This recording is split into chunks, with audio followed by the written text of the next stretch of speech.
In 5, 4, 3, 2, 1, go.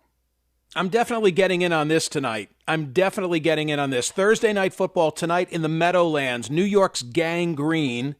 We used to call Philadelphia Gang Green. New York's Gang Green, 6-point home fave, hosting New England. The BetParx Sportsbook and online casino app has you covered online and also in person at Parx Casino in Shippensburg. It's fall. It's a great time to head to central Pennsylvania, look at the foliage, enjoy central PA, Western Maryland, Northern Virginia, Hagerstown, Winchester, Chambersburg, Martinsburg, and so many more. You're proximal, you're close, you can come and enjoy the all-new Parx Casino in Shippensburg, also smoke-free, less than an hour from our state capital of Harrisburg, Pennsylvania. 500 state-of-the-art slot machines, 48 live dealer electronic table games featuring blackjack, roulette, and more. Great happy hour, comedians, music, good grub, everything you want under one roof. Go have some fun. Get in on all the action. The all-new Parx Casino Shippensburg, located off Interstate 81. Visit parxcasino.com. You got to be 21. Gambling problem, call 1-800-GAMBLER. Time now for more headlines from the Thursday edition of the newsletter. Yesterday, 29,878 votes cast. Which of the following do you wish was never invented? Twitter, X, won with 27.99% of the vote. However, in second position was I'd keep them all. And what were the others? TikTok, Facebook, smartphones, the internet, Snapchat, and Instagram. Why was I asking this question? Jonathan Haidt and Will Johnson. You know Haidt. He's the social psychologist from NYU. Johnson is the chief executive of the Harris poll. They similarly polled Gen Zers. And they asked 1,006 Gen Zers, 18 to 27, what do you wish was never invited? In theirs, you were able to say all of them. Hey, do you wish that X was never invited? Yes. Do you wish that Facebook was never invited? Yes. Do you wish, et cetera, et cetera, et cetera? So our poll questions were slightly different, but it's interesting to do a comparison. Here's their result.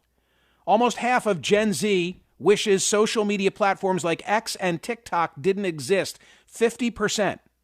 50% said, I wish it were X or Twitter that was never invented. 47% said the same thing about TikTok. Today's poll question at Smerconish.com, in line with my conversation on air today with Richard Clarke, who advised 3 U.S. presidents on matters of national security. Do the communication device attacks, presumably by Israel, make us more or less safe? Maybe I should have underscored us, but we've spoken about the pagers. We've talked about the walkie-talkies. I think everyone is marveling at the Bond-like abilities, the Jason Bourne-like abilities of the Mossad, presumably, have to say presumably, in carrying out these attacks. Okay, but now let's step back and ask, does that make us more or less safe? Is it going to cause Hezbollah, backed by Iran, to stop in their ways, to stop launching those attacks across Israel's northern border, which so far have displaced 60,000 Israelis? Or instead, is it going to spur a reaction of some kind? There's a lot of Middle Eastern news in today's newsletter. The Saudis saying we're not going to make a pact with Israel unless there's an absolute guarantee of a two-state solution. Complicated matters, but I'm asking you, what are the long-term implications? And, great questions we've been addressing, but great question. If they had this ability, if Israel had this ability, why now? Was it with an eye toward the peace talks? Was it with an eye toward the American election? Maybe all of the above. David Ignatius, in today's newsletter from the Washington Post, writing, beyond its devastating effect on Hezbollah, the attack signals the beginning of a new and very dangerous era in cyber warfare. Any device that is connected to the internet can potentially be transformed into a weapon. The circuits of a smart appliance can be manipulated so they malfunction in a dangerous way. In the Stuxnet cyber attack against Iran's nuclear program, malware caused centrifuges to spin so wildly that they became unstable and self-destructive.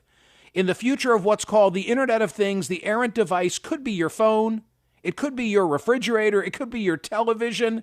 With each new advance of weapons technology, designers imagine they'll have exclusive use of deadly tools of war. The United States once had what seemed a monopoly on drones, for example, but they've now become a pervasive instrument of war. Even the audacious 007 would know that his enemies can turn his weapons against him.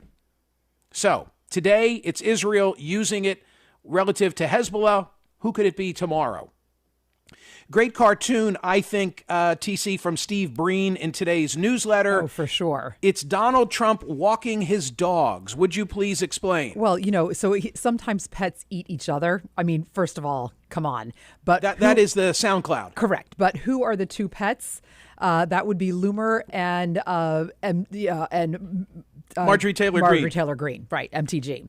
So arguing with each other because, of course, they're trying to out MAGA each other, and one is worse than the other, and it's just yeah. I mean, Loomer, Aleko, put that back up on the screen, would you? Loomer is too far out there, even for Marjorie Taylor Greene, and that's saying something.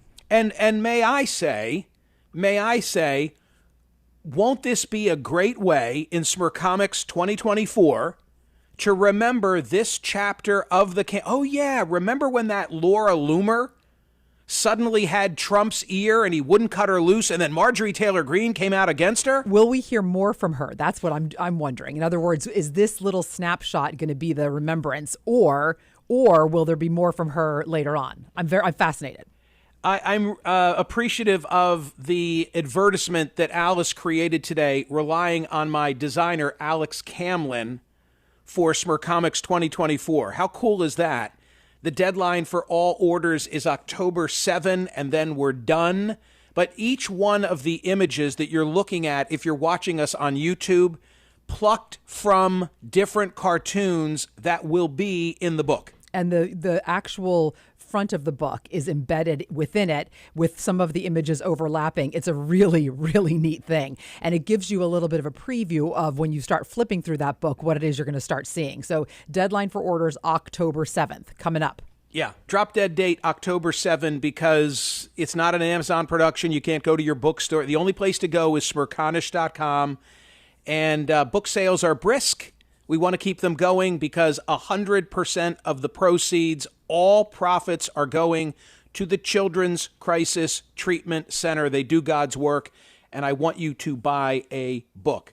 Yesterday on air, I noted it was happening in real time, the passing of Nelson DeMille. He was a friend of mine.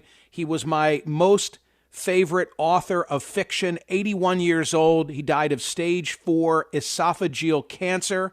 What a shame. Such a great raconteur. Nelson DeMille, TC can attest to this.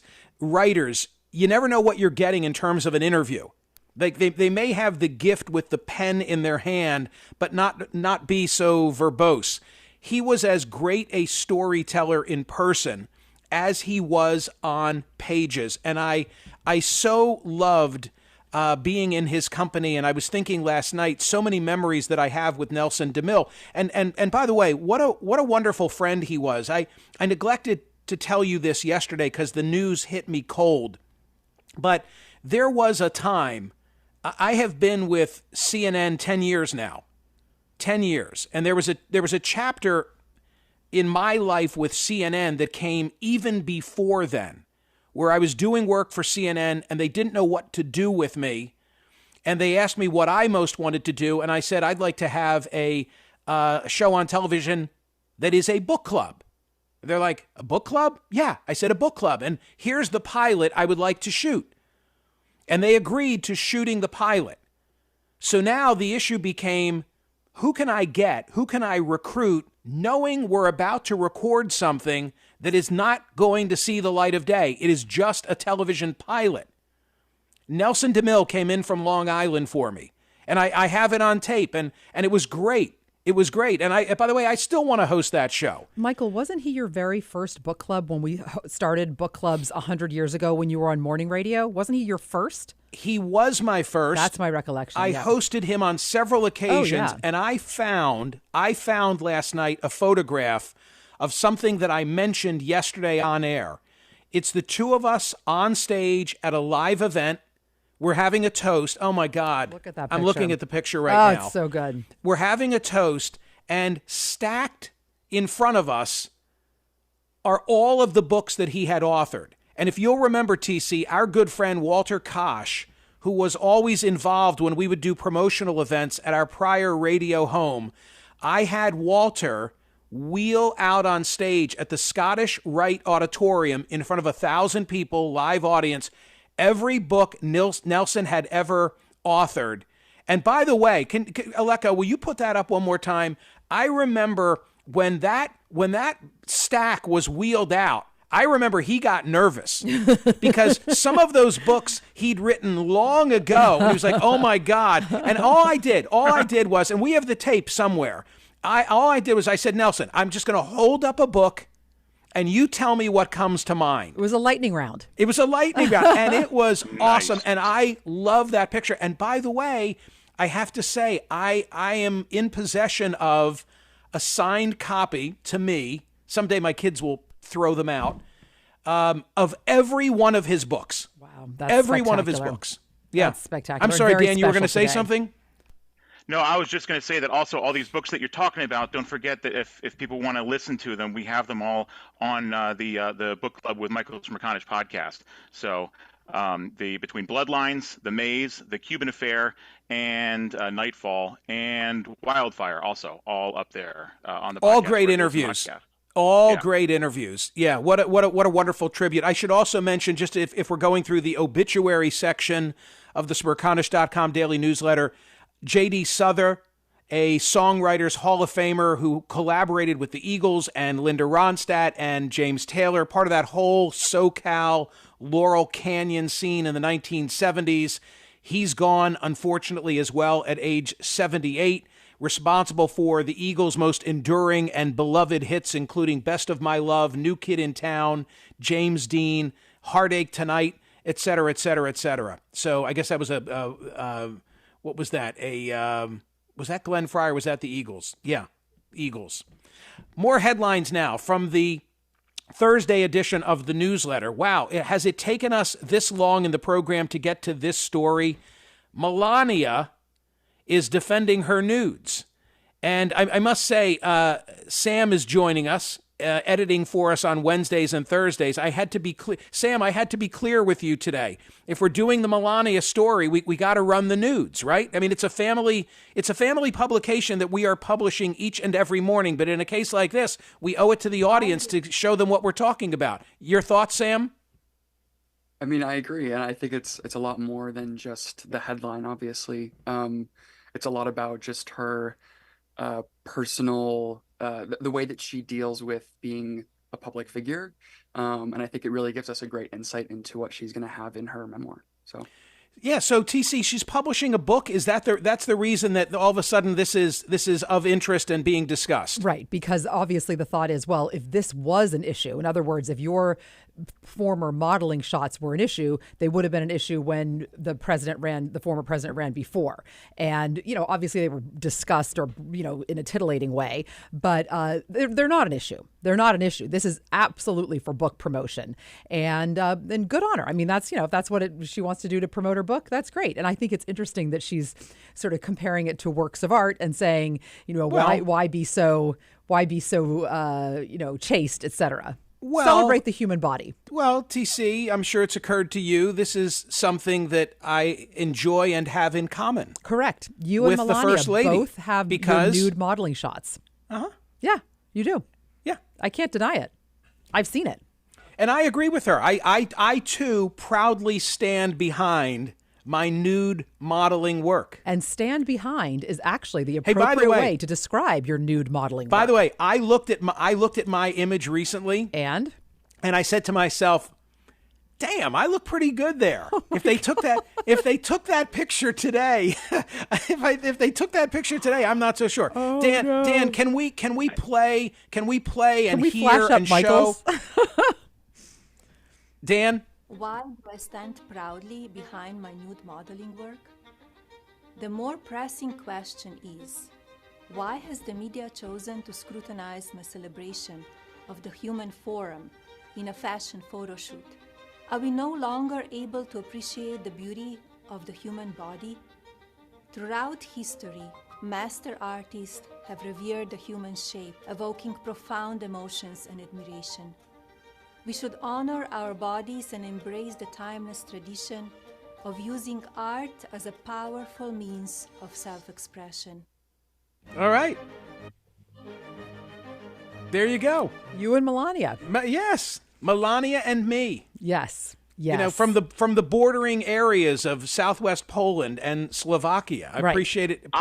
It's a I European think thing. we should do, yeah, and I think we should do a new Smerconish photo shoot. And I disagree with you, Michael. I think you would look just fine because of all that, all the Peloton work that you do. I think you just do a new photo shoot right down in the middle of the highway again, and you look fantastic. Okay, to be It'll have clear, to be it was from not behind. the middle of the highway. It was his driveway because you can't be nude. He couldn't have been nude in the middle of the highway. Looked like a road to me. I didn't know. Oh my goodness.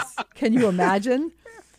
No, definitely not. I wrote the headline. Sam rewrote it. My headline was "The party's over for Tupperware." Sam, what did you rewrite the headline to be in the newsletter today? I said no leftovers for Tupperware because I love wordplay. So Tupperware, what's the deal here? Tupperware is struggling. In our house, there's an ongoing tension as to whether the Chinese food containers, the plastic containers, think like miso soup, whether we're going to wash and keep them. Thoughts? Highly viable. I think they're all over. I think they're viable. I think they're useful. PJ, wow, PJ, emotive today. Nice to see you, my Thank friend. you. You do keep your Chinese Good work. containers? I do. You know, I have so much hand-me-down Chinese containers, actually. I'm usually the one to be off-boarded with those. So I just have dozens from other people who say, oh, take these leftovers. Go ahead. So that's kind of where I'm at. Put that microphone closer to you. There you go. Tupperware has just gotten so much more competition lately. They just couldn't contain the competition. So this was no surprise to me. Oh boy. Well, I see in the coverage that we have today, it says quite a few folks were under the impression that Tupperware was a term for food storage containers rather than a brand name for a company that makes them. I mean, there are others that make the same type of food. Rubbermaid, right? Don't they make the same sort of thing? Sure. Anyway, Tupperware is struggling. Here's the question. If you go to Chili's, are you bringing anything home in Tupperware? TC, explain. So my TC After Dark today is literally an ode to Chili's. I was sitting around with a group of friends. We were talking about what our favorite restaurant was in our area. People were talking about very specific and unique places. And one woman said, oh, Chili's, that's easy. And this led us down a road of absolute hilarity that ended up with us going to lunch at Chili's, coming back to the studio and recording a podcast about the experience.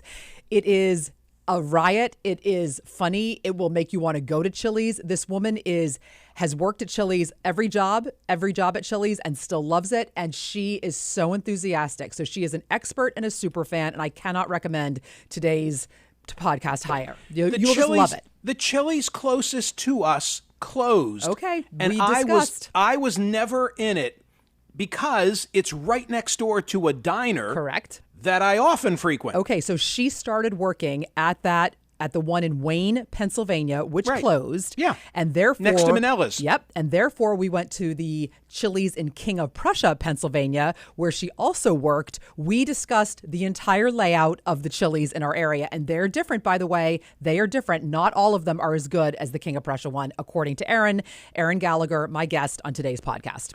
Dan, have you eaten at a Chili's? If so, what's the review